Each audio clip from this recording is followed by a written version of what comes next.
2021년 12월 1일 오늘의 말씀 시작하겠습니다. 오늘 나눌 말씀은 레위기 13장 9절에서 17절 말씀입니다. 사람에게 나병이 들었거든 그를 제사장에게로 데려갈 것이요 제사장은 진찰할지니 피부에 흰 점이 돋고 털이 희어지고 거기 생살이 생겼으면 이는 그의 피부에 오랜 나병이라 제사장이 부정하다 할 것이요 그가 이미 부정하였은즉 가두어 두지는 않을 것이며 제사장이 보기에 나병이 그 피부에 크게 발생하였으되 그 환자의 머리부터 발끝까지 퍼졌으면 그가 진찰할 것이요 나병이 과연 그의 전신에 퍼졌으면 그 환자를 정하다 할지니 다 희어진 자인즉 정하거니와 아무 때든지 그에게 생살이 보이면 그는 부정한즉 제사장이 생살을 진찰하고 그를 부정하다 할지니 그 생살은 부정한 것인즉 이는 나병이며 그 생살이 변하여 다시 희어지면 제사장에게로 갈 것이요 제사장은 그를 진찰하여서 그 환부가 희어졌으면 환자를 정하다 할지니 그는 정하니라. 아멘. 오늘 본문은 만성적인 나병 환자를 진찰하고 또 완치 여부를 판단하는 방법을 규정하고 있습니다. 먼저 피부에 희고 돋은 반점이 생기고 그 반점에 있는 털이 희게 변하고 생살이 생겨난 것은 오래된 나병, 그러니까 만성적인 나병이므로 격리해서 피부병의 진행 여부를 관찰할 필요 없이 부정하다고 선언해야 합니다. 레위기 13장 9절에서 11절 말씀입니다. 사람에게 나병이 들었거든 그를 제사장에게로 데려갈 것이요 제사장은 진찰할지니 피부에 흰 점이 돋고 털이 희어지고 거기 생살이 생겼으면 이는 그의 피부에 오랜 나병이라 제사장이 부정하다 할 것이요 그가 이미 부정하였은즉 가두어 두지는 않을 것이며 생살이 생겼다는 말은 피부의 표피 조직이 무너지고 벗겨져서 진피층이 드러나게 된 상태를 의미합니다. 이런 상태가 되면 환부는 생살처럼 깨끗해 보일 수도 있지만 진물이 나고 통증이 심하죠.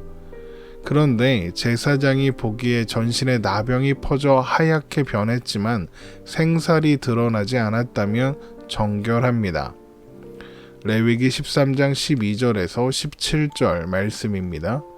제사장이 보기에 나병이 그 피부에 크게 발생하였으되 그 환자의 머리부터 발끝까지 퍼졌으면 그가 진찰할 것이요 나병이 과연 그의 전신에 퍼졌으면 그 환자를 정하다 할지니 다 희어진 자인즉 정하거니와 아무 때든지 그에게 생살이 보이면 그는 부정한즉 제사장이 생살을 진찰하고 그를 부정하다 할지니 그 생살은 부정한 것인즉 이는 나병이며 그 생살이 변하여 다시 희어지면 제사장에게로 갈 것이요 제사장은 그를 진찰하여서 그 환부가 희어졌으면 환자를 정하다 할지니 그는 정하니라. 생살이 변하여 희어졌다는 것은 나병의 환부가 회복되었다는 것을 의미합니다. 그러나 생살이 다시 보이면 그것은 나병이 재발한 것이므로 다시 부정해지죠.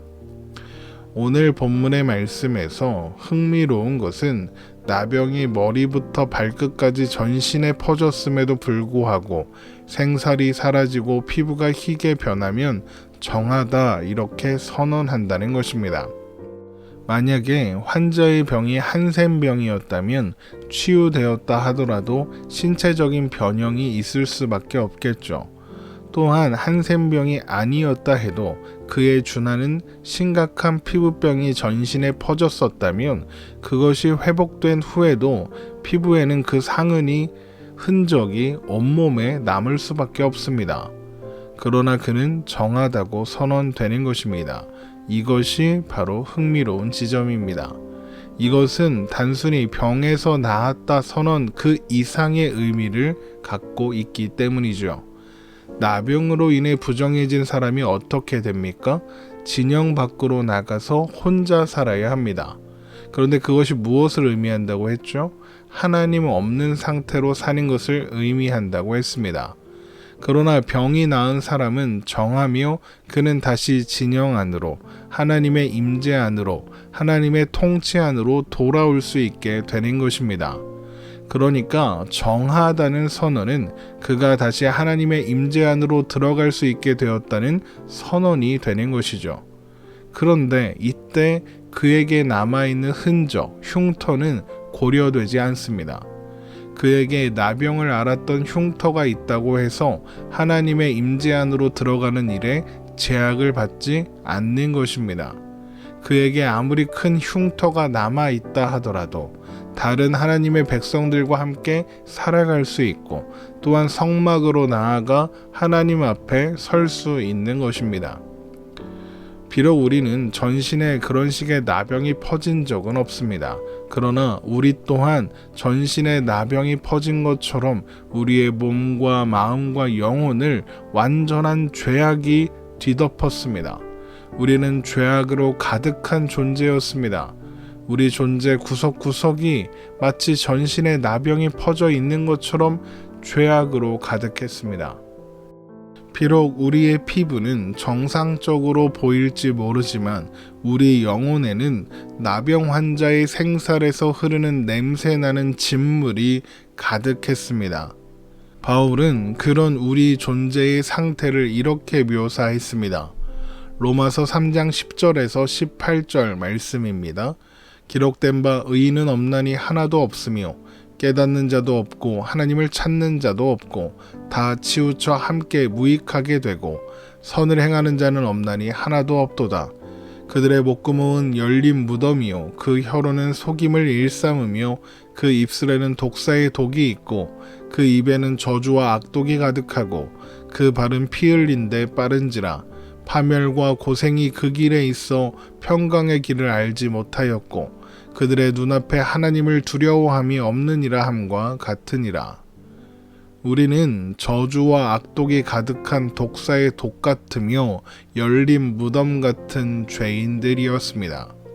그런 우리는 마치 나병에 걸린 환자처럼 부정하여 하나님 앞에 설 수 없었죠. 그런데 예수님께서 하나님과 단절된 사람들의 부정을 감당하시기 위해 십자가에서 자신을 내어주셨습니다. 그로 말미암아 우리는 하나님의 임재 안으로 돌아올 수 있었죠. 우리가 온전해져서 우리가 깨끗해져서 하나님의 임재 안으로 돌아올 수 있었던 것이 아닙니다. 예수님께서 십자가의 보혈로 우리를 덮어주셨고 하나님께서 우리를 의롭다, 정하다 선언해 주신 결과로 우리는 하나님의 임재 안으로 돌아올 수 있었던 것입니다.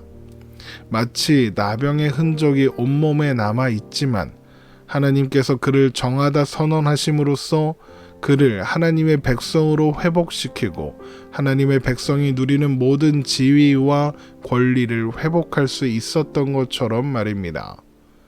있는 모습 그대로라는 복음성가를 들어보셨을 겁니다. 나병 환자였던 그를 그 몸에 남아있는 수많은 흉터와 신체적인 변형에도 불구하고 하나님께서는 그를 그 모습과는 상관없이 정하다 선언하시고 있는 모습 그대로 받아주십니다. 우리들 또한 그렇습니다. 우리에게도 세상에서 살아가면서 남겨진 수없이 많은 상처가 있을 것입니다. 그 과정에서 몸과 마음과 생각이 삐뚤어지고 왜곡된 흉터들이 가득 남았죠. 그러나 하나님은 그런 우리를 있는 모습 그대로 용납하시고 받아주십니다. 그리고 하나님의 임재 안에서 하나님의 인도와 보호하심 안에서 삐뚤어지고 왜곡되었던 몸과 마음과 생각을 회복하게 하십니다. 그리고 온전한 하나님의 백성으로 회복시켜 주시죠. 그리고 하나님의 그 사랑 안에 영원한 하나님의 임재 안에서 살아가게 하십니다.